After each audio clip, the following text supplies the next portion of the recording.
some of the scariest places we have been to are family homes. Yeah. Doesn't matter the jails that we've investigated. Yeah. Doesn't matter the mental asylums, hospitals, any of those type of places. Some family homes have been where the craziest shit has occurred. Right? It all started off pretty normal. There wasn't really much happening until we got this huge infestation of flies that just came out of nowhere. No way. Flies just like What the fuck? so thick that the room was black. No way. Right? And then Flying into the house. just appearing within the house. Appearing within the house. Yeah, because there were no doors open, there were no windows open. They were just appearing. Fuck.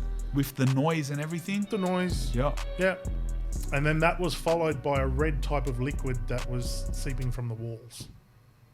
All right, lads, before we start today's yarn, I want to shout out Manscaped. They're supporting today's episode of The Search. They've launched a new product, the Lawnmower 4.0, right? It's the best clipper for shaving down there. Legit, it's the best clipper. You know all them other clippers, they cut you, they graze you, this and that. It's the best clipper, and I got a code for you. If you go to manscaped.com, you get 20% off by using the code TheSearch. You can click the link in the description, it'll be there, or go to manscaped.com. Make sure you use the code TheSearch, you get 20% off. Gun clipper, lad, go check it out. Hey,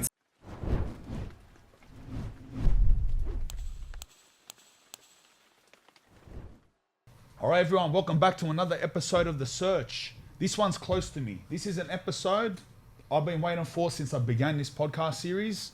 Obviously, a big part of my life, anyone that read the book. We're talking about paranormal investigations. Today's guest is a paranormal investigator with over 30 years of experience who's led over 450 private investigations into encounters with the supernatural in homes, workplaces, and public spaces around the world, around Australia. Welcome to The Search, Craig Powell. How are you, brother? Yeah, good man. Thanks for How are having me. you? Tell me, brother, how did you get into this line of work? Very unusual line of work, brother. Well, it is, yeah. Look, I don't see it as work. I guess it's a love job. Yeah. So my red pill moment, my falling down the rabbit hole was when I was 16 years old. And I was babysitting my infant nephew who had literally just been born maybe a couple of months before. Yep.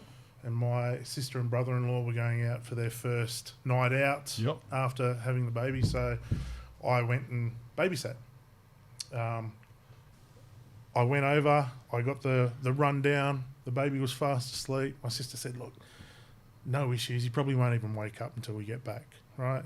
Where's this, in Sydney? Through the night. Yeah, a place called Greystanes out west. And, they headed off for the night. And made myself at home. Sitting down watching the TV. I got up, walked into the kitchen to make myself a hot cup of Milo. And from the kitchen, there's a really long hallway that divided the house. All the bedrooms kind of ran off this hallway. Yep. And at the very end of the hallway was the baby's nursery, right? And there was a night light on in there. So I'm in the kitchen and I'm making this Milo. And as I'm waiting for the kettle to boil, I saw movement out of the corner of my eye. Mm-hmm. And I've looked down the hallway. I saw someone just disappear into the baby's room. Like the back half of a person just kind of quickly slip into the baby's room. So when I saw that, and I knew what I saw, I immediately went into fight mode. Yeah. You know, here I am, 16, responsible for my newborn infant nephew. I was playing graded rugby league at the time, like at 16, so I thought I was king shit. You know, I thought I was tough as, could take on the world. So I'm down that hallway, and I ran into the baby's room, and there was no one there. So stood there in shock for a couple of seconds, because you think to yourself, well, I must have been seeing things. Like, but what was it that I saw? One of the first things I kind of remember or noticed about being in the room was that it was freezing.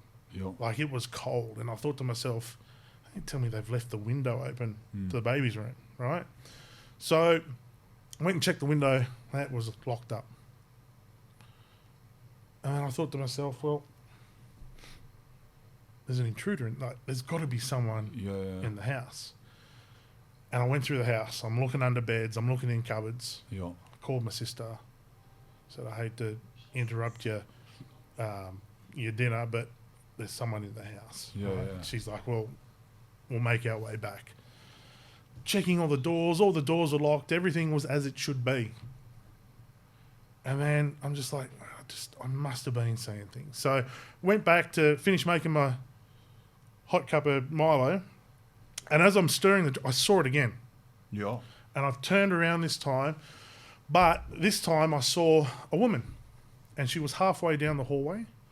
And she was walking towards the baby's bedroom. And I only saw the back of her. Mm-hmm. And she was wearing her hair was up in a bun. Mm-hmm. She had dark brown hair. And she was wearing like this light blue long dress. And I just watched her walk down the hallway and walk into the baby's nursery. To this day, the audio of that event, what I heard, probably stands out more than anything else, because it sounds really strange that it hit me so hard, and to this day it still does. But that's the sound of her dress as she walked down made that really, you could hear the fabric as she walked down the hallway. And disappeared. And I knew from that point that what I was watching wasn't a person, wasn't human. But can you explain to me how does she look? She looked like I'm looking at you. Oh, but translucent? No. Oh, no way. A physical figure. It was just like, it's like you were looking at me. That's the crazy. Same way I saw. That's crazy. I saw her. And walked down the hallway, disappeared. And walked into the baby's room. Oh, walked into the baby's room. So I was crapping myself because I knew that there was just something not right about the whole situation, and it took every fibre of my being to make my way down that hallway and grab the baby. It felt like a lifetime that it took me to do that, but I did it eventually. Snatched him up, made my way back into the hallway, and I did not move until they got home. Now, from that point, you tell people your experience, and no one believes you. Of course not. Right? My thinking was, I need to prove to these people that what I saw was real. And my brother-in-law was the biggest skeptic. Huge skeptic. So I just went about, how do I prove to everyone that what I saw is here and that exists, so that I'm not crazy, I wasn't seeing things. You know, how do I go about that? And that's where my search for the paranormal started from that point. Right, I hear exactly what you're saying, like with people being skeptics, because I've had many experiences, right? The very first experience I had was a visual and audio experience too. There was a ghost and he said hello to me. And I've had 6, 7, 8 really definite ghost experiences in my life. Wow.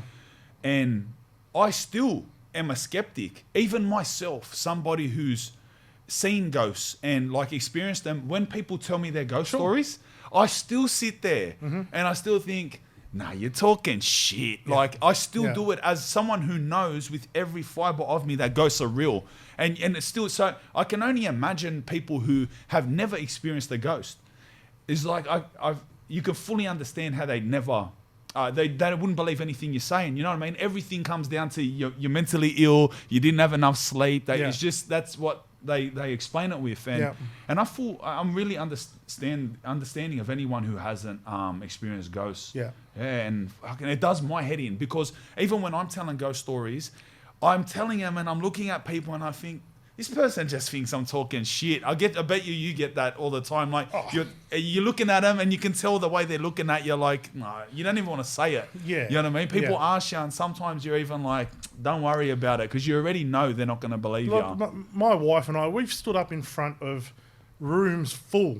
I'm talking about hundreds of people, hundreds of skeptics in a room. And we get up and we speak about our research and our experiences.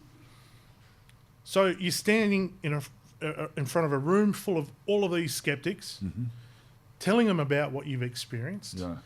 And, you know, you can see them wanting to argue the point with you, and some of them even do, which is fine. I get it.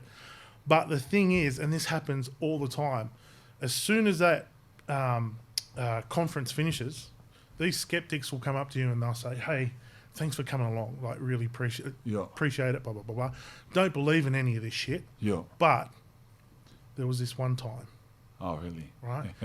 And so you get it from even the most hardcore skeptics. Everyone's got a story. Yeah.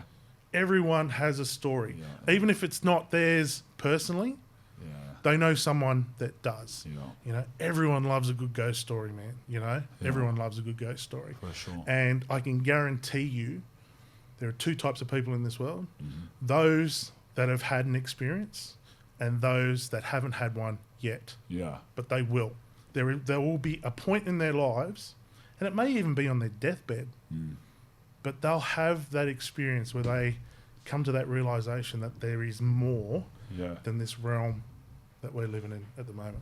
That's sort of like what I say to people about ghosts, about like the existence of ghosts, because people like, obviously big skeptics, they look at it like it's like the Loch Ness monster or Bigfoot. And this is what I say to people. I go, do you know, like, the understanding and the acceptance of the existence of ghosts is done by every culture on Earth for as long as cultures existed. This is what I think. People compare it to the Loch Ness monster or one video of this Bigfoot or stupid stories like that. Not saying they're real or they're not real, but little one-off, one location things. And this is like, no, ancient African cultures, Asians. It's written on walls in China. It's written on the walls of the pyramids. It's all. The UK is one of the most haunted places on earth. White people believe in it. Native Americans are like the most in tune with ghosts on earth. Aboriginals are in tune with them. Maoris are in tune with them. Like, it's a universal thing. Yep. This is not like some story that's spread. And it's written on the walls and it's written in the stones as far back, like, by all our ancestors. It's just an accepted fact that we live with ghosts, even in religions, even in, say, like the Islamic religion, who is like notoriously a religion of not being accepting of witchcraft and old stories and get that stuff away. Even they acknowledge that jinn live with you and they're in the room with you. They're all over you. Even the most like strictest religions on earth accept that it's just, you know what I mean? But today, in our scientific world of the last 30 years, we've just like, no, well, if you don't have scientific proof, it doesn't exist. And it's like, so you're dealing with them people, the Big Bang people, and it's like, nah, nothing exists because I haven't seen it. That's right. Yeah, and but the evidence is so clearly there. Can I tell you about my first ghost experience, bro? Okay. It was crazy. It was, in my opinion, the craziest out of all of mine. And I've had some in jail cells, I've had something, but this one was the craziest because this one was both audio and visual, and he was acknowledging of me. It was all three combined. So I've had one where I could hear him, not see, or it. I had one where I could see it but not hear it, and it didn't know I was there. And I've had one, you know what I mean? This one was all one. So we moved in this rental in Marrickville. And the lady who was the landlord, the owner of the house, her husband had died in this house in Marrickville.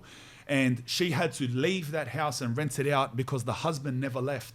After he died, she lived there for a year. I learned all of these after the fact. All right, I was a kid at this time, 4, 5 years old. So no one's going to tell me as a 4, 5-year-old kid the backstory of a ghost in this house. I learned this as a teenager. So there was a Greek lady named Vicky. She rented the house to us. She had to leave because her husband was annoying her, trying to get in bed. She was having visuals of her husband months after he died. So she rented it out to us. So here we are in this house. I didn't know at the time, but my other members of my family had seen the old Greek man who died in that house a year before. And they seen him, obviously no knowledge to me, they seen him as exactly how he was in real life, clothing, facial features, hands and feet, starting at the hallway and walking down the hallway. That would always be where he would appear and disappear. It's like he would, but he would never have any acknowledgement to anyone. It was like he was in his own world, doing his own thing. And he was always transparent white as Casper the Ghost, as like, you know what I mean? Explanation. I knew nothing of this, didn't know we lived in a haunted house. One day, Mum put me to bed, right? I lived in the middle room down the hallway, 3 rooms on the right. I'm in the middle one. Turns my light off, but leaves the hallway door open, the hallway light on. I'm a little kid. Yep. As soon as she walked out of the room, the second she walked out of the room, imagine this to be the doorway and lights coming through. As soon as she said, yeah, good night, don't get out of bed, make sure you don't get out of bed this time, go to sleep, stop being stupid, walked away, he just stood in the doorway like that, right? I swear to, I'm telling my fans, I swear to this, I swear to the dead family members' graves, this is true, because when I tell this story, right, I feel stupid, bro, because it's just so unbelievable, you know what I mean? But this ghost turned, right, stood in the doorway, but he was different to how I learnt that they had seen him. I seen him as transparent black. He was like a shadow. So how your shadow is, but not on a wall, right? He was up in the air. He had no face and he had no features, no clothes. It was the black, looked like a bubble man, right? Like a shadow in the air. And he stood, and I could just tell that he was looking at me, and he stood and he took up the doorway, right? Wouldn't have been huge, but I was a little kid, so it was a grown man. And it was just pointed straight towards me. And I looked at it, my mum had just left. And I looked at it and I was like that, and I froze out of fear, right? So all I could do is start squinting my eyes. And I started squinting my eyes like to pretend I was asleep, just to pray that it would go away. And I squinted, and I'm peeking on him with my eyes squinted, and it wouldn't move. And I opened my eyes back up, and he was still standing there, and I didn't know what to do, right? I didn't know what to do. So, and I stayed full stiff this whole time. So I moved my hand, just because I don't know, you know what I mean? Just to see if there's a reaction. So I went like this, like that. And this ghost waved at me and said, hey. He went like this, hey, like that. And as soon as he done that, I started screaming, and he hooked it up the hallway. And my mum come in and I was screaming and crying. And she knew that I'd seen the ghost that they'd all seen. And so I told her, there's a ghost. She told me I'm crazy, shut up, this and that. When I got older, she said, yeah, you seen Vicky's husband? He used to walk up and down the hallway and this and that. And yeah, bro. So that was my very first ghost experience. See, so already, from what you've told me, you're not alone. Like, there are so many people that have experienced the same type of thing. You know, hallways. What is it? That's why when you're saying the hallway, I'm thinking, what is it with hallways? There's always a haunted hallway. What's with hallways? So, I mean, all we can put it down to is, you know, the paranormal's energy-based, right? So you think of a hallway, and it's just a flow of energy, right, up and down, and that's why you always get movement in hallways. The shadow, you know, there's a haunting phenomena called shadow people, where people are just seeing the outline of a person. Sometimes big people that do take up full hallways. I mean, my wife will tell you, we've been on an investigation, and her and my son watched a shadow person take up the entire doorway. Just step in front of it and take up the entire doorway, you know? So it's really interesting. It doesn't matter whether you're from, you know, Penrith, the city, the northern beaches. It doesn't matter if you're from China, North America. Exactly right. People are seeing the same thing all over the world. All over the world. They're seeing exactly the same and having the same experiences. Yeah. But tell me so after that, where did it lead you? How did it come about? Like, so you seen that experience and you thought to yourself, I want to get, maybe for more personal reasons, I want to get to the bottom of this. Exactly right. And it's funny you should say that, man, because my research now, it's so personal. Like, it's all, everyone's experiences are a very personal thing. Yeah. Like you were mentioning, you've got your stories, but no one else can relate to them because they weren't there and they didn't have that experience. And it has no power, you know? Exactly right. There, Exactly right. So, you know, as for me, I went through, you know, my younger years, my teenage years and, you know, adult life with an interest in it because I had this experience, right? And I never saw it again. It was interesting that maybe 9 months after that experience, my brother-in-law and sister left that house due to things that were going bump in the night. Oh, really? So they were having experiences as well. And it wasn't until, I met my partner in life and we got together, and it was just like,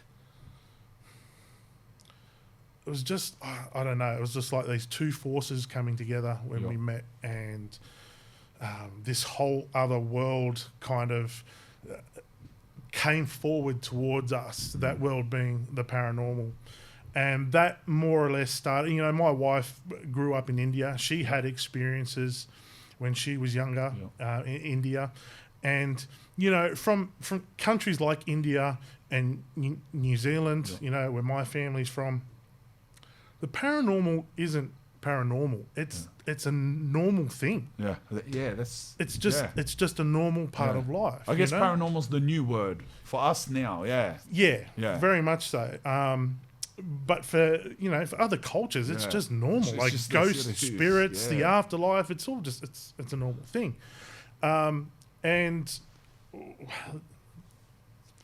to this day, it's really hard for me to talk about. But my wife had an NDE, a near-death experience. They're crazy, obviously.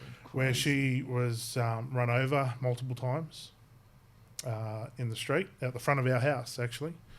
And I was there. I actually got hit too. And I made my way to her to hold her because I knew she was badly injured. And I felt her die. Like I physically felt her soul just leave her body. Like I felt it. Jesus. And I remember it was drizzling that night and the rain falling on us, and I could hear my dog barking and people just running around the street and carry on. And look, she survived. She's tough. She got through it. She got told she'd never be able to walk again, and she walked, and she's living a normal life. But after that experience, the world of the paranormal just became huge for us. The house that we lived in at the time where this incident occurred turned into the Amityville Horror. Like, there were things going on in that house, in our house that we lived in, that you could make movies about. And my parents came to stay while she was in hospital, just to help me look after the kids, because I was injured as well. And they ended up leaving. They couldn't stay there because of the things that were going on in the house. Really? And I'm talking about poltergeist phenomena. Beds shaking. So proper physical stuff. Proper physical stuff. Like they used to sleep in our bed when they were there. And this thing was bouncing and shaking around the room. Because there's a big difference. This proper like poltergeist physical stuff, which is a common thing, is very different to the, I heard a noise, I didn't leave the light switch on, or they're very different things. Oh, yeah. Like when you experience this stuff, there is no doubt. It leaves you no doubt that this stuff is real. My parents couldn't stay there. My mother even had laundry taken out of the washing machine and thrown around the house. And she could hear it as it was being thrown. Slop, slop, slop, with the wet washing just landing on the floor. So, once... and all this occurred after that experience outside. Yeah. I wonder what that's about, eh? Well, like I said before, the paranormal's energy based, right? So if you look at it as, everything's energy, I'm energy, your energy, this bottle of water, this desk, everything is energy. The energy that happened, that traumatic energy that happened at our house that evening, obviously set something off. And it's like when magnets come together, sometimes they repel because they're different poles, or sometimes they just click and they come together. And the energy was that it just blew up for us. And we had some really, really full-on experiences. So it got to the point then, after those types of things, and because we always had an interest, and I'd or done a lot of research into it, through my younger years, that people will always come to us and tell us about their stories and experiences. And that's when we formed a paranormal research group to go and investigate these types of things. And your missus? Yeah. And it started to be able to just purely to help people. Yeah. Not necessarily to find ghosts or go ghost busting or whatever it was. It was to try and help people find answers to what it was that was happening. Some people just want to have a conversation and be believed. And once they get it off their chest, they feel so much better, Sometimes we may say we'll do an investigation. And it's like, well, we have picked up some really strange anomalies or photographs or audio.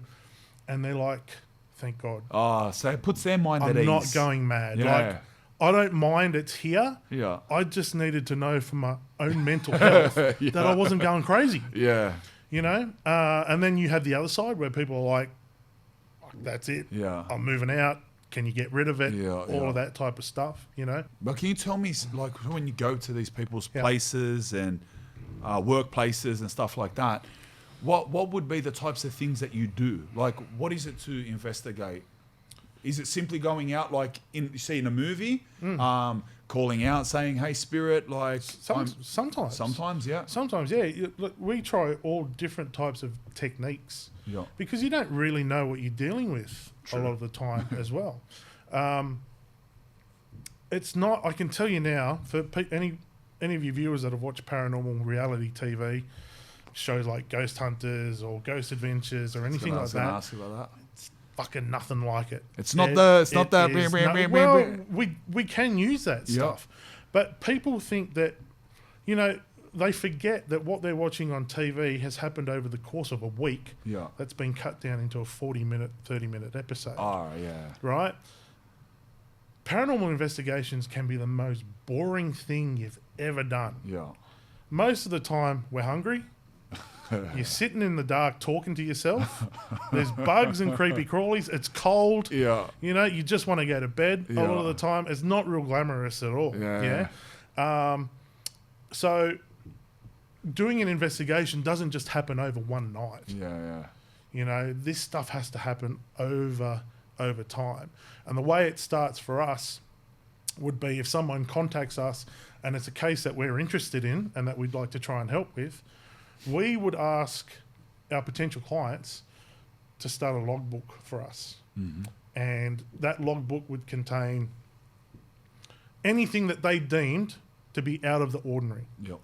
What date it was, what day it was, what time of day, who was there, what happened during your day. Did you have a good day, bad day at work? And we'd have a full list. Looking for patterns. Exactly right. And we would get them to keep that for about 6 to 8 weeks, that logbook.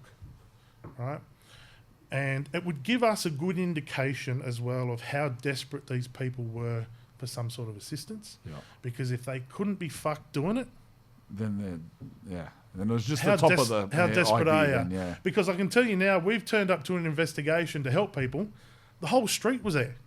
The Ghostbusters were coming, and everyone wanted to watch it. Everyone wanted to watch the ghost. Everyone wanted to see a ghost. Invoke spirits. Like shit, you not. Everyone was there. Everyone turned up. Yeah. You can't work like that. Yeah. Or you walk into someone's house and you'll see their DVD collection is all paranormal shows or documentaries, and it's like, well, they're tricking themselves. You just want someone in here to do this sort of stuff. You know what I mean? But yeah, that's where it would start for us. We'd start looking for patterns, times a day. When did this stuff start to occur? Which member of the family is it occurring to? An investigation at someone's private home, it's a massive deal because it's so invasive. Yeah. We've got cameras all through their house. Yeah. A lot of the times they have to leave for extended periods while we do it. So it's a big deal. And, I hear of people doing investigations every other weekend. Well, you can't be doing a real good job if you're doing an investigation every other weekend because for us, an investigation would take 3 or 4 months. Stretched out, eh? It would take 3 or 4 months to complete fully. But tell me the first time, like you and your missus are out there, and this is your thing now. So you're going out there for people investigating. What is the first time you walked away from one of those, like, what the fuck was that? This would have to be probably one of the very first investigations we did. Oh, really? Like proper ones, one of the proper first investigations. And it was in Wayland, out by Mount Druitt. Yep. And this family was struggling with things that were going bump in the dark and all sorts of strange phenomena. Family home? Family home. Yep. Just an ordinary... And that's another thing too. Some of the scariest places we have been to are family homes. Yeah. Doesn't matter the jails that we've investigated. Yeah. Doesn't matter the Mental asylums, and hospitals, any of those type of places. Some family homes have been where the craziest shit has occurred. Right? It all started off pretty normal. There wasn't really much happening until we got this huge infestation of flies that just came out of nowhere. No way. Flies just like... What the fuck? So thick that the room was black. No way. Right? And then... Flying into the house. Just appearing within the house. Appearing within the house. Yeah, because there were no doors open. There were no windows open. They were just appearing. Fuck. With the noise and everything? The noise. Yeah. Yeah. And just everywhere. Yeah. Just everywhere. And that's never a good sign when you get infestation of insects and things like that on a spiritual basis. That's a sign that there's probably something that's not real nice there. And that was a message for us to kind of clear out, you know. And then that was followed by a red type of liquid that was seeping from the walls. That's set. Yep. What the fuck? Yeah. What is this in? Where are you at the moment? In the lounge room? This was in the lounge room. In the lounge room, yeah. Yeah, or the kitchen area, yeah.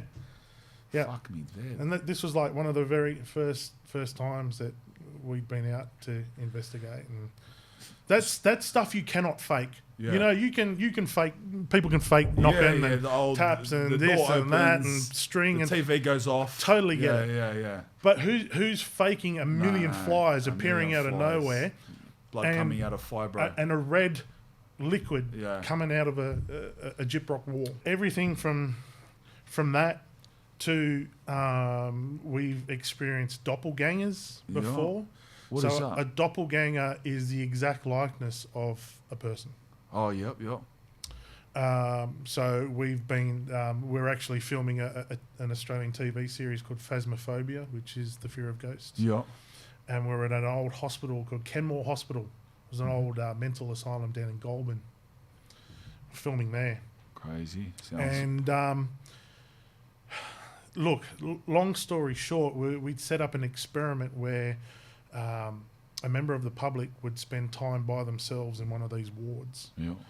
And the whole premise was to see how a person reacts under stress in an environment where they think it's haunted. How do people handle it? Do they just turn and run? Or would someone go and actually have a look and investigate what the noises were? So scattered throughout this old abandoned hospital were cameras with crews manning them. Yeah. 2 person to each camera, because obviously the cameraman didn't want to be alone. So there were 2 to each one. Yeah. And this person went and did what they had to do, their task, right? Yeah. And afterwards they came back and they had an interview with the host, and we were all gathered around. And someone asked where one of the camera crew was, because they weren't there. And it's like, oh, maybe they're still off in the dark waiting to film this person, you know. Next minute, one of them just appeared into the room. Yeah. Came walking and stood right next to me. His name was Daniel. And we all saw him and assumed that everyone was back together. They conducted this interview. And then someone asked where his buddy was. Daniel, where's your buddy? They're not still out there, are they? And he turned, walked back out the door into the darkness. Yeah. And we thought, well, obviously he's gone to get his buddy. Yeah. Meanwhile, cameras are filming, right? So this guy is in shot. He's there.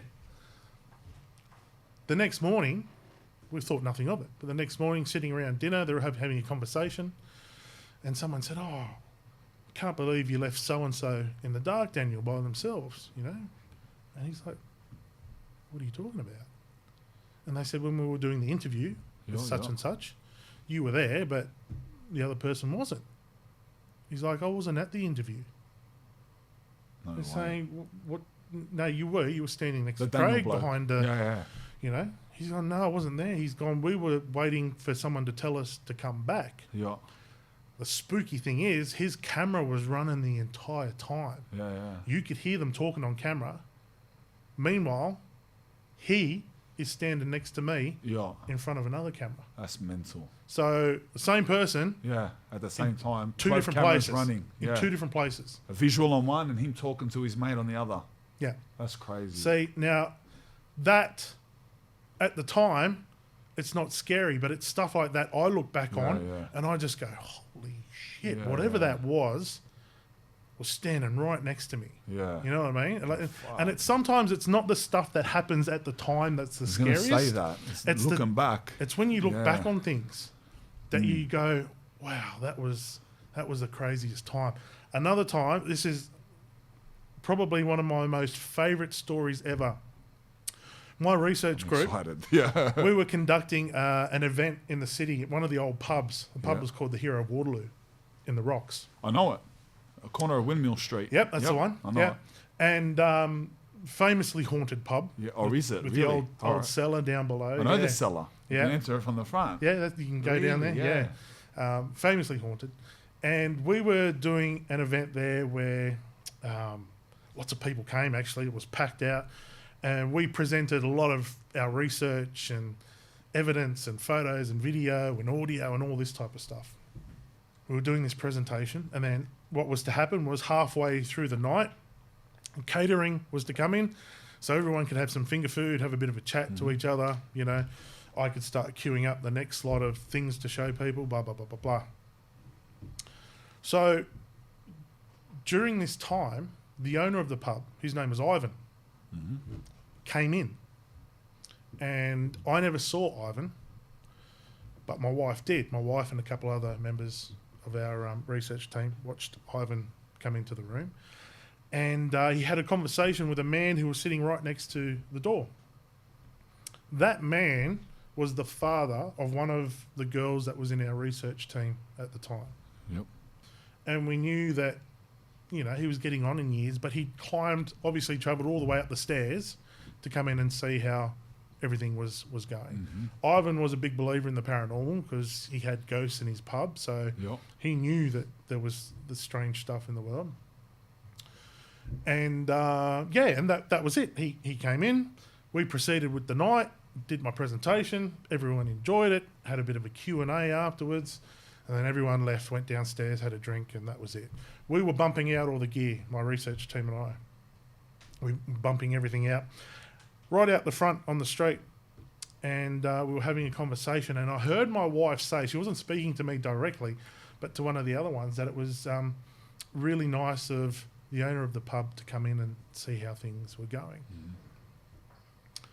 So when I heard that, my ears kind of pricked up a bit, and I listened to the conversation a little bit, and I remember saying to her, the owner of the pub came in. She's gone, yeah, Ivan. And I said, no, his wife, Kazuko, she runs the pub. You're talking about her. She's gone, no, I'm talking about Ivan. So the really odd thing about this is that I have a mate that I used to work with, and John was a ghost tour guide in the Rocks. So they run ghost tours through the Rocks. Yep. So he knew what I did, and we always used to have conversations about it, and he'd tell me stories that people were having on his tours and all that type of stuff. And a long time before that event, he came into work one day and he said, did you hear about Ivan? And I said, no, what? He passed away. I went, oh, that's really, really sad. I hadn't seen Ivan before that, you know, and I said, oh, mate, that's terrible. But in the busyness of life and Yeah, everything yeah. that goes on, I forgot to tell my wife. Yeah. So when she's mentioning on that night that Ivan's walked Ivan into the was room there. to have a conversation with her, I'm thinking, no, that's... And this is me, the ghost guy. Right? Just going, what do you mean, Ivan? No, you can't. And she's like, well, he was there. And I said, Nick, he's dead. He died. That's mental. And she said, what do you... He couldn't have. He was in the room. Yeah. Anyway, another one of our research team who was with Nick at the time said, no, he definitely. And I'm thinking, you guys taking the piss. They're geeing you up or something. Yeah, you're taking the piss, right? Yeah. So we pull up the website of the pub, and on the website is a photo of him. Yeah. Is that the guy you saw? Everyone's faces went white. That's it. They said, Craig, not only is that him, but he's wearing exactly the same clothes that are in that photo. Like, exactly the same clothes. So that's when the investigator in me kicks in, right? So my wife's calling our friend who was part of the research team. Her father was driving the car. Nick said, can you just ask your dad if he would remember the gentleman that walked in and have a conversation with you? Or with him. Yeah? He goes, I remember him. And then we asked her to pull up the website to show her dad. Yeah. So she pulled up the website, and her dad, who was a skeptic, who only just came along to support his daughter in her research and adventures, didn't believe in any of this stuff at all. He's gone, yeah, that's a guy, and he's wearing the same shirt, he said, right? And I'm just going, no way. Like, did you break the news to him? Yeah, and he had to pull over. Yeah, he had to pull over driving home, and we thought he was having a heart attack.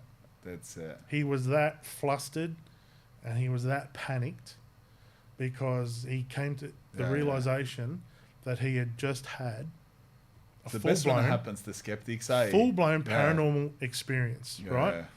And there were scores of people that night that saw him walk in. Yeah. And I documented it, and I'm asking them, who would you recognize the man if you saw? Yeah, I would. Yeah. Was that him? Yeah, that's him. And he was wearing clothes, was wearing that shirt too. Yeah. And we heard it through the whole thing. So the owner of the pub that had passed away had walked into a room full of people. Yeah. Full of people, made himself known, left. I was the only person in that room that knew he was dead. Yeah. And I was the only one that never saw him. That never saw him, yeah.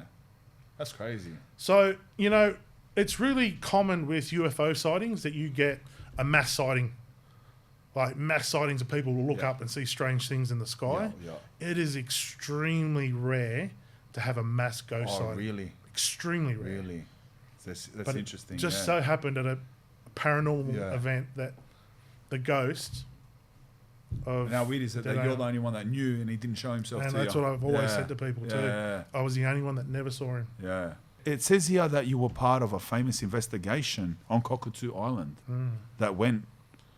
What happened there? It went for over a 2-year period. Yeah, 2 years around on Cockatoo Island. Yeah. How did that... What's that about? So we were contacted by the Australian government to conduct paranormal investigations for them out on this place called Cockatoo Island, which is in the middle of Sydney Harbour. All right, yeah. In Sydney Harbour, yeah. It's where they hold a lot of concerts there and stuff now.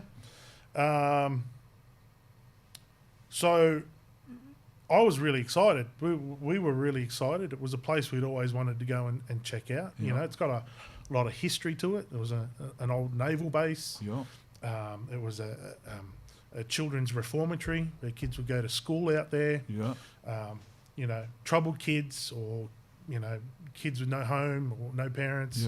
Orphans, they'd go out there and go to school there. Sorry, which one is it? I know. Is it the one off Bow Main? Is it the one? Is that one off Bow Main? It's got like a crane on it. That's the one. I know it. That's Cockatoo. Yeah, that's the one.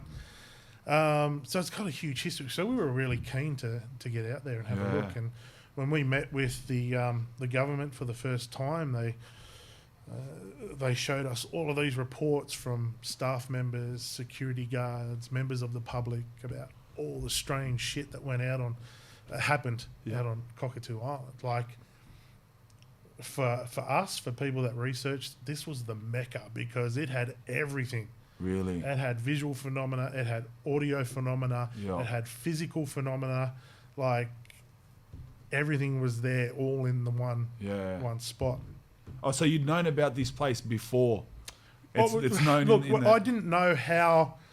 I hate to say it, I didn't know how haunted it was. To begin with, but the things we look for when we want to research stuff, you look for the historical stuff. You look for the old stuff, or you look for a place that's got a bit of history.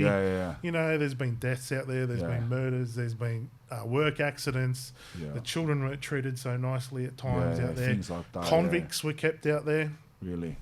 And their solitary confinement cells were cut into the rock, so they dropped them down through the rock, and you were just imprisoned in this stone cell. No way. Yeah. In like a bunker. Kind of. Like a trench. Yeah. They just drop them through the top, and that's Jesus. I shouldn't be laughing at that, but it's crazy. Yeah, it's so when they've asked you to go out here, you're like over the moon. Let's do it. Yeah. They gave us a building out there where we could set up our HQ. So we kept all of our equipment there. We set up bunks. We could sleep out there. There were tents, everything. It was just, everything was there. The whole premise behind it was that they wanted to know whether there was any truth in any of these stories that they had reported over many, many years, and if we could find any evidence of it for them. And we ended up spending 2 years out on this island conducting research into the paranormal for the Australian government. Which still when I say it today, still blows me away. That's crazy. Because what national government hires people to conduct paranormal investigations? I mean, you're talking about X-Files type shit now, right? Yeah, that's right. So even when I say it back to myself now, I just think, man, that was full on. And we investigated we had government officials out on the island with us, and look, we captured a lot out on the island. We captured a lot of strange, bizarre phenomena, light phenomena, audio phenomena. And my wife and a couple of other members captured some footage of an entity which was later known as Sir No Face. Sir No Face. Yeah. So the particular building that he was captured in was said to be, going off reports from staff and members of the public, there would be a man in military uniform that was always seen in there. Yeah. And this was a house right on top of the hill, and it had that really creepy look to it. Like, it looked like a haunted house. So when I first got to the island, I'm like, man, that's where we're going first. That's where we're going to start, right? But we were months into an investigation and nothing was happening in there, man. Oh, that's it. Nothing. Like, it was just, excuse the pun, it was dead. And it got to the point where on this particular night, I said it out loud to my crew that were there, I said, if nothing happens tonight, I said, we're going somewhere else. Like, let's just put this one to bed. Because we were there for a long time focusing on this place. Nothing happens. We'll move all our shit and we'll go concentrate on another area. We had a conversation and we said, well, let's think about it again. If we're looking for a guy in military uniform, so the story goes, there's no use us, civilians, sitting in his house calling out, hey, show us you're here. Hey, can you talk to us? Hey, can you do this? Can you... If somebody's here. Exactly right. So what military man in their right mind would even acknowledge us? Right? So we said, well, let's refer to him as Sir and see if that gets a response. So we did. We started calling him Sir. Hi, Sir. We're in your house. Sorry to bother you. But if you are here and you want your story told, or there's something you need to say to us, feel free to do it. We're the people that you need to do that to, right? and the whole room lit up like it was midday. Like there was a light. Not from a light bulb. No, Just there was like no an electricity. something illuminated. There's no electricity in this place, yeah. It just...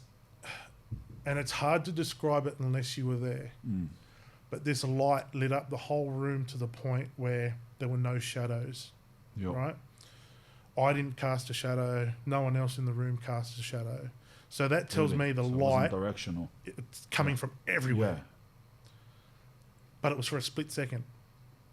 And it was gone. And we spent the whole night after that trying to figure out where this light come from. Was it a boat on the harbour? Was it a car driving down, a road on the other side? Yeah. Like what? Where is? Double check the power. Make sure. Is there someone running around with a torch outside playing silly? Let's do it. So we couldn't find any explanation for it. But our relationship with this entity kind of grew to the point where when we asked him to show us his light, he would do it. No way. He would do it. Sir, Yeah. he shows you light. Bam. And if you sit in the dark for a long period of time and you get your night vision, Yeah. if someone shines a light, you kind of turn away and go, Blinding. whoa. Yeah. And then it takes you a while to get your night vision back again. Yeah. This light didn't do that. Really. This light would light the entire room to the point where I could see details on people's faces Yeah. disappear, And, and I still had my night vision. Yeah. Like it didn't hurt. It was it's the most amazing thing. And it wasn't just me that witnessed it. It wasn't just my research crew, Yeah. but there were government officials that we had out there that witnessed it. We even dragged skeptics off the street. Yeah. Hey, do you want to take part in this experiment? Blah, blah, blah, blah, blah. You get to spend the night on Cockatoo Island. They'd come out with us. We'd take them around to the... Sir, show us your light. Bam. That's crazy. And it would happen. Man. See, the thing with paranormal research is they call it pseudoscience because you can't replicate, like a scientific experiment. You need to replicate it. Yeah. Right? Yeah. You can't do that with the paranormal. You And I can't. get it. Yeah. Because what you saw as a kid with the shadow in your room, ask him to do it again and it wouldn't happen again. course Right? not, It's just the way it... Of course not, yeah. But here we are. We found a location where we're actually asking for phenomena to occur, Yeah. and it occurs Yeah. on call. So this particular house, one night, I wasn't on the island. I was at home with my kids. My wife was running the investigations that night with the rest of our research group, and they left a couple of cameras running in Sir's house overnight. And I went and picked them up from the wharf the next morning, and I'd asked them how their night was. Yeah. And I remember her saying there was nothing. Like, nothing happened at all, which was really unusual for the island. Yeah, yeah, yeah. Usually there was always something happening somewhere. Yeah. So that was really unusual. And over the course of the week, I went through all the footage and I started looking through the footage of what we call Sir's house. Yeah, yeah. And it's not a glamorous job at all. It's probably the worst movie you could ever watch because you're just watching a night vision screen for nothing's happening. It's just like, But as I'm doing that, there was movement on the screen. Yeah. Oh, whoa, the hell was that? So I've taken it back a bit. I've played it again. And this figure of a person just peeked out from behind a doorway. It looked exactly at the camera Yeah. and disappeared back behind the doorway again. And it's probably one of the most freakiest pieces of footage we've ever captured. Like it was full on because we knew that house was empty. Yeah. Because they'd set the cameras up and then they left and went somewhere else on the island. A figure is in the top half of a leaning male body. Yeah. Yeah. Yeah. It was the top half. Top so you half could of you a could see side the body. arm. Yep. You could see the arm come out. You could see the head come out. Yep. Anyway, a guy from the US came out. His name's Chad Kalick. He's known as the American Ghost Hunter, and he makes paranormal documentaries. He has Yep. done for a long time. He's pretty good at it too, Chad. And he contacted me and he said, I want to screen my new film in Australia. He's gone, can you help me? He goes, I'd love to do it at haunted places. Yeah. I said, well, mate, I've got this place called Cockatoo Island. Yeah. I said, I'll hook it up for you. Come out. You can get people out on the island, watch your spooky film, and then we can take them for a walk around in the dark, you know. He's gone, that sounds amazing. He's gone, would you be able to do a presentation beforehand to show people about the island? I said, yeah, no worries at all. So on that particular night, he was screening his film. I got up and did a presentation for his audience, and I showed him that footage. And he saw it. And obviously he was blown away by what he saw. And he and his business partners asked me if I would be interested in making a documentary about it. Yeah. They said that they would fully investigate it themselves. And if it was found to be faked in any way, they'd out me. So they're going, look, we're giving you opportunity. Yeah, if you've done the wrong thing, tell us now. Tell us now. Yeah. He's going, but if you... But if it's legit... I said, I said, I've got nothing to hide. Yeah. I said, if you want to make a documentary about it, I said, more than welcome to do it. Yeah. So he did, and then he spent over 18 months trying to find out whether I was a fraud or not, which he couldn't. Yep. He took the footage to a guy by the name of Danny Patterson in Hollywood, who is the leading CGI expert. Mm-hmm.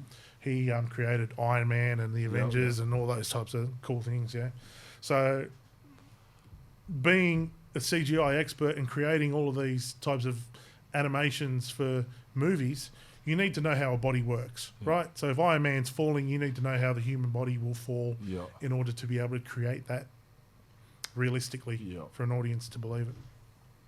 So this footage was taken to Danny Patterson, and he looked through it, and the response he gave to him on film was, it's not faked, it's not CGI. I don't believe in ghosts, but whatever that is isn't human. That's it. He's gone, it doesn't move like a human. He goes, it moves more like it's liquid, in liquid form, the way it moves. He goes, it's the shape of a person. He's gone, but whatever that is, I don't believe to be human. So that's where the whole Sir No Face story and investigation started. And that kind of changed my life, man. It was, I was touring the US with that film, and that's it. it's... Why No Face, though? Oh, he had no face? He had no face. All right, Yeah, it was just really? appears to be a blank face. That's it. Yeah. Clothing? No, you can't. You can't really tell. No. Yeah. Well, when we tried to recreate it, we had people stand in that position and do the same thing. And you can clearly see writing on their shirt. You know, you can see their facial features and all that type of stuff. This was totally different from... It's like a blank figure. From anything else. Yeah, anything else. That's so, crazy, that's how we got to spend 2 months investigating with the Australian government. And to this day, I still think we're the only people I know of that have been sanctioned by the government to conduct paranormal investigations, which is unheard of, really. That is unheard of. That's crazy. Yeah. Let me ask you, bro. It's not something, obviously, that I expect you to have the answer for. It's an unknowable thing. But in your opinion, how many people have died? Billions upon billions. 7 billion people exist. But there's only a certain amount of ghosts. What do you think they are there for? Why? Why do some people become ghosts? Yeah, this is where it gets tricky, right? Because... And we get asked this a lot. I know I get asked this a lot. But in order to answer that question, we have to first define what a ghost actually is. What is a ghost?